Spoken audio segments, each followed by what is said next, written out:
नमस्कार दोस्तों, आपके अपने YouTube चैनल क्रेजी स्टडी में आप सभी का हार्दिक स्वागत है। आज का ये वीडियो काफ़ी इम्पोर्टेंट है जेएसएससी पंचायत सेक्रेटरी के कैंडिडेट्स के लिए, जिनका एग्ज़ाम है उनके लिए एक वीडियो काफ़ी इम्पोर्टेंट है।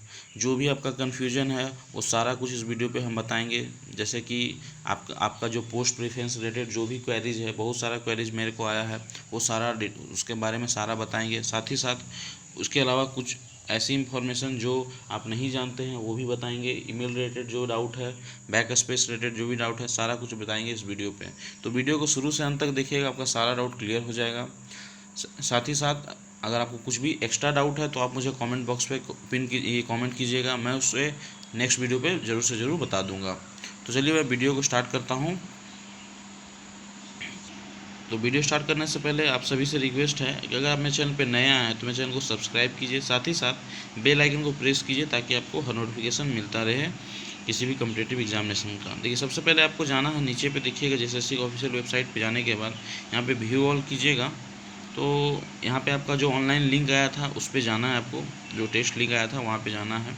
ठीक है, आप लोगों को तो ये चीज़ पता है, फिर भी मैं आपको दिखा देता हूँ। जैसे ही जाओगे यहाँ पे डिटेल्स में क्लिक कर दीजिएगा, ओके कर दीजिए, एक्सटर्नल वेबसाइट पे ले जाया जाएगा।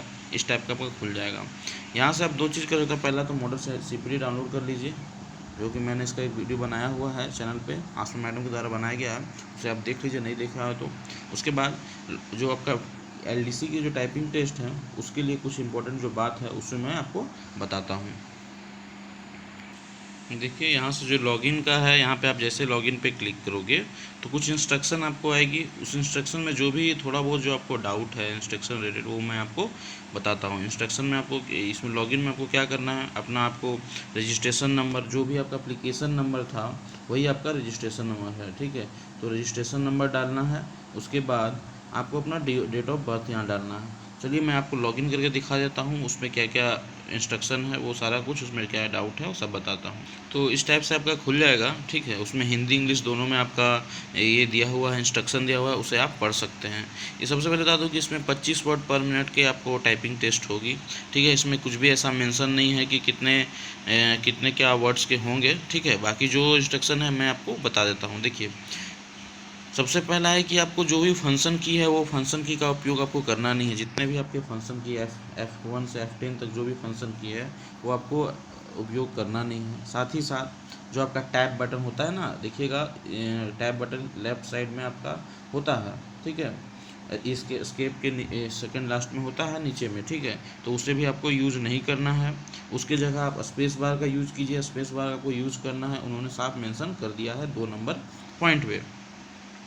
उसके बाद उन्होंने कहा है कि आपको एक बार जैसे ही आप सिस्टम पे बैठोगे तो आपको ये चेक कर लेना है कि आपके सिस्टम पे कृतिदेव 010 इंस्टॉल्ड है कि नहीं है। अगर इंस्टॉल्ड है तो ठीक है, नहीं तो आप अपने एग्जामिनर को ये आपको इन्फॉर्म करना है। ठीक है, उसके बाद जो नोटिस है उसमें लिखा गया है कि कॉमा, जो अल्प विराम, पूर्ण विराम, अनुस्वार, विसर्ग, हाइफन और अतिरिक्त स्थान टाइप किए गए और शब्दों के बीच जो छोड़ दिया गया स्थान आदि त्रुटि के रूप में चिन्हित किया जाएगा। अन्य गलतियों को पूर्ण, मतलब उन्होंने कहा है कि जैसे कि कॉमा, पूर्ण विराम, इसमें एक गैप होता है कि इसमें दिया जाता है कि इतना गैप आपको देना है। ये चीज़ आप ध्यान में रखना कि किसमें इसके बाद कितना गैप देना है। तो वो अगर आप गैप नहीं देते हो तो उसमें आपका हाफ मार्क्स डिडक्ट होगा। ठीक है, और अगर आप स्पेलिंग मिस्टेक करते हो तो उसमें आपका 1 मार्क्स डिडक्ट होगा। ठीक है, तो ये सब ध्यान में रखिएगा। आप ये सब जरूर देख लीजिए कि कॉमा के बाद कितना आपको स्पेस छोड़ना है, पूर्ण विराम के बाद कितना स्पेस छोड़ना है, यानी स्ट्रोक जिसको बोलते हैं। ठीक है, हाइफन के बाद कितना स्पेस छोड़ना है, वो सारा कुछ आप देख लीजिएगा। ठीक है, उसके बाद मेरा देखिए 5वां में क्या बताया गया है उन्होंने कि यदि शब्दों का एक समूह छोड़ा जाता है तो ऐसी चूक के लिए केवल एक गलती को चिन्हित किया जाएगा। हालांकि छोड़े गए शब्दों की कुल संख्या टाइप किए गए शब्दों से घटा दी जाएगी। ठीक है, इसमें उन्होंने बोला है कि जैसे कि आप कोई वर्ड टाइप कर रहे हो, कुछ लाइन टाइप कर रहे हो, उसमें आप किसी वर्ड को छोड़ देते हो, जैसे कि यदि शब्दों का एक समूह हमें लिखा है, शब्दों को मैं छोड़ दिया तो उसमें आपका एक ठो गलती काउंट होगा। साथ ही साथ आपका जो टोटल नंबर ऑफ वर्ड जो काउंट होगा उसमें से ये जितना वर्ड है वो आपका लेस कर जाएगा। ठीक है,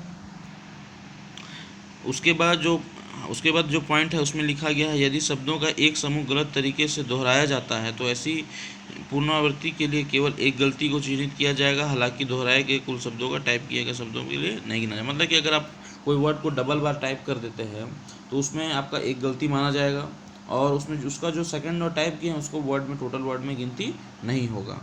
ठीक है। अब बात करते हैं बैक स्पेस। तो बैक स्पेस का आपको यूज़ करना है, उन्होंने साफ तौर पे लिख दिया है बैक स्पेस की क्या एडिटिंग के लिए अनुमति है, यानी बैक स्पेस का यूज़ कर सकते हैं विदाउट एनी हेजिटेशन। तो ये बहुत अच्छा, बड़ी खुशखबरी है उन कैंडिडेट्स के लिए जो बैक स्पेस के रिलेटेड बहुत परेशान थे। ठीक है।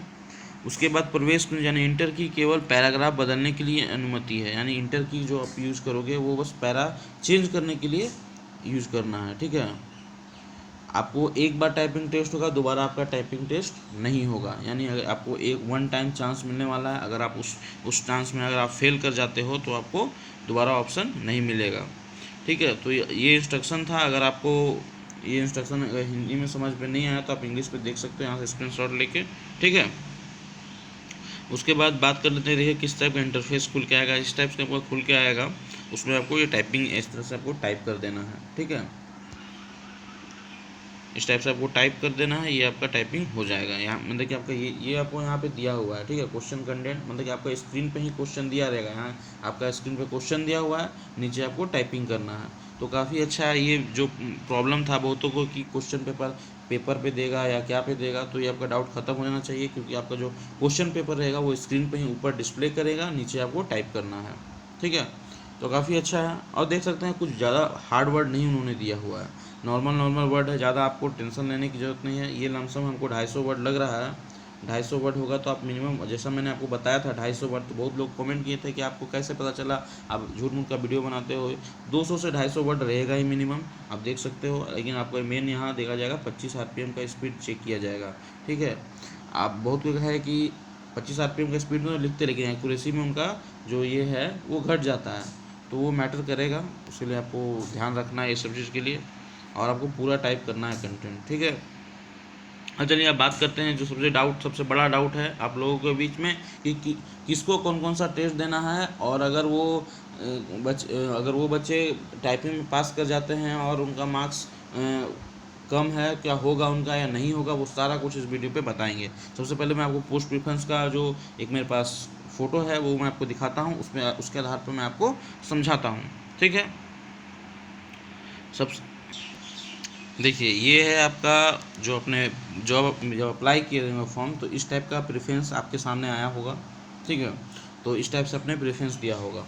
तो सबसे पहला जो डाउट है प्रेफरेंस रिलेटेड वो है, ये है कि जिनका जो सिर्फ पंचायत सेक्रेटरी का अपना प्रेफरेंस दिए थे, तो क्या उनको बाकी का जो 2 टेस्ट है वो देना होगा या नहीं होगा।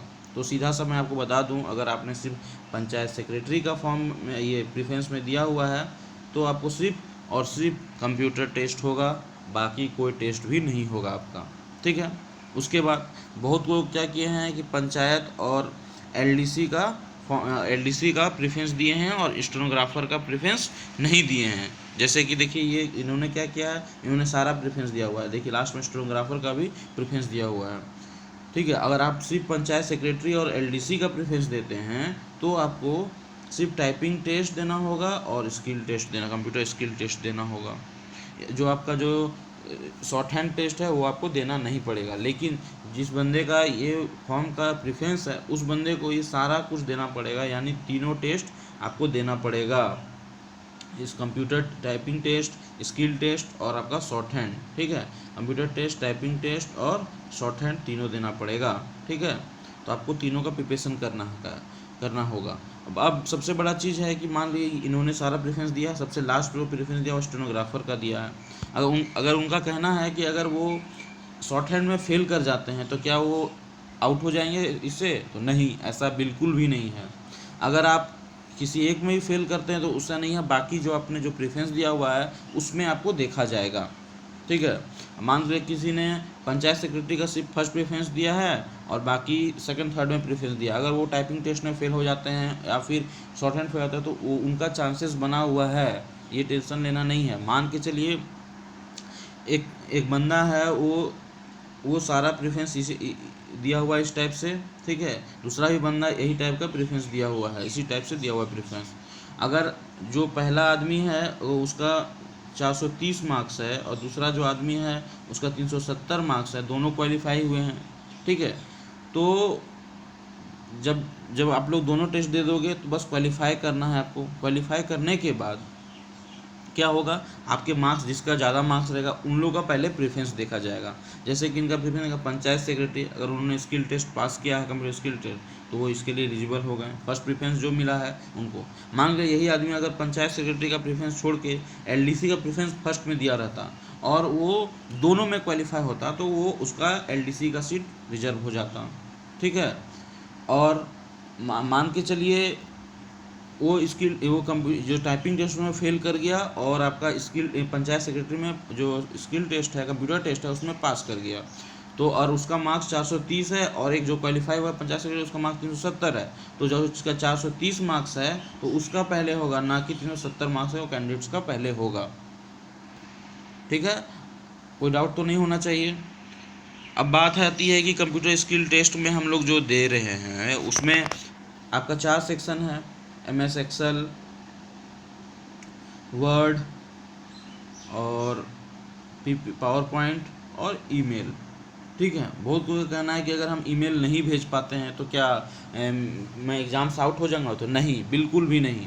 आप अगर आपका फिर 75 में आपका मार्क्स काउंट होगा। अगर ईमेल नहीं भेज पाते हैं फिर भी आपका 75 में मार्क्स काउंट होगा। उसके बाद आपका इसमें क्या होगा, तो इसमें आपका स्टेप मार्किंग मार्क्स होगा, जो भी इंस्ट्रक्शन दिया है, जैसे कि इसमें दिया हुआ पहले में स्वागतम लिखिए फर्स्ट पेज, उसका कुछ मार्क्स होगा। दूसरे में कुछ आपको ये करना है, MS वर्ड का लाना है, उसका अलग मार्क्स होगा। उसके बाद आपको करना है एक्सेल वाला करना है, वर्ड वाला करना है, वो सब का अलग मार्क्स होगा। लास्ट में आपको धन्यवाद लिखना है, उसका अलग मार्क्स है। यानी आपका स्टेप बाय स्टेप मार्किंग है। आप जितना स्टेप गलती करोगे उतना मार्क्स आपका डिडक्ट होते जाएगा, ठीक है। अब ये मत सोचना है कि ये बस क्वालिफाइंग इन नेचर है। टोटल जो सिलेक्शन होगा वो आपके मार्क्स बेसिस पे ही सिलेक्शन होगा। ये बस आपका कंप्यूटर स्किल टेस्ट बस क्वालिफाइंग इन नेचर है, इसका कोई रोल नहीं है। अगर आप 40 नंबर भी लेके आते हैं और कोई बंदा 70 नंबर लेके भी आता है और 40 वाले का 430 मार्क्स है और 70 नंबर वाले का 370 मार्क्स है, तो सिलेक्शन इसका होगा ना कि इसका होगा, क्योंकि इसका कोई रोल नहीं है आपका इसमें, ठीक है। टोटल आपका जो सिलेक्शन प्रोसेस है वो डिपेंड करता है आपके जो भी मार्क्स लेके आया है CBT में, सॉरी CBT बोलते हैं, आपके जो एग्ज़ाम हुआ है रिटन टेस्ट में, उस पर आपका बेस्ड है, ना कि आपका ये स्किल्ड। ये just as a qualifying in nature है, ठीक है। उसके बाद बहुत का डाउट है कि आप लोगों को जो प्रिंट आउट निकालना है वो क्या इसी के समय के दौरान निकालना है, तो ऐसा कुछ भी JSSC ने मेंशन नहीं किया है और ना जहाँ तक मुझे लग रहा है उसका कोई मार्क्स नहीं होगा, ठीक है।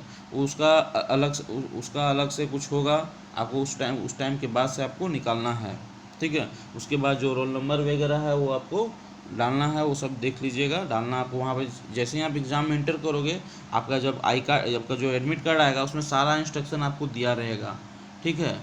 और बहुत लोगों को डाउट था ईमेल रिलेटेड कि ईमेल वही होना चाहिए जो रजिस्टर्ड ईमेल है या नहीं है। अगर आपके पास रजिस्टर्ड ईमेल है तो गुड एंड वेल, ठीक है। अगर नहीं है तब भी आपको टेंशन लेने का दरकार नहीं है, आपको एग्ज़ाम देने दिया जाएगा, आराम से जाइए, ठीक है। तो यही सब कुछ था। अगर आपको अभी भी कोई डाउट है, अभी भी कोई कष्ट है, तो आप मुझे कमेंट बॉक्स से कमेंट कीजिए, मैं आपको रिप्लाई ज़रूर दूंगा, ठीक है। साथ ही साथ आपको किस टाइप का वीडियो चाहिए वो भी कमेंट कीजिए, वो भी मैं आपको बताऊंगा। वीडियो देखने के लिए धन्यवाद। अगर आप मेरे चैनल पर नए आए हैं तो चैनल को सब्सक्राइब कीजिए, साथ ही साथ बेल आइकन को ज़रूर से ज़रूर प्रेस कीजिए ताकि आपको हर नोटिफिकेशन मिलता रहे।